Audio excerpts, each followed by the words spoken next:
How to log into Bendigo Bank online banking account.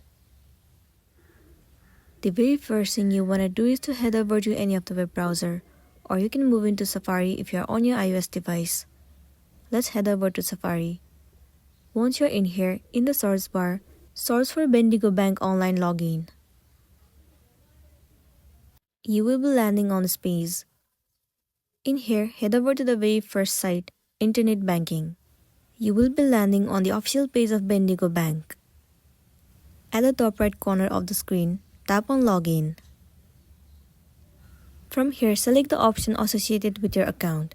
Let me click on e-banking.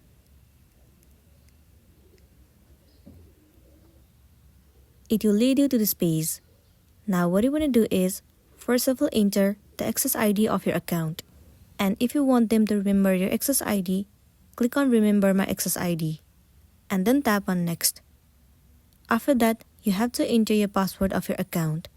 And then click on Login. Once you click on Login, you will be successfully logged into your specific account and you'll be good to go. So that's all for today, and this is simply how you can log in into your Bendigo Bank account.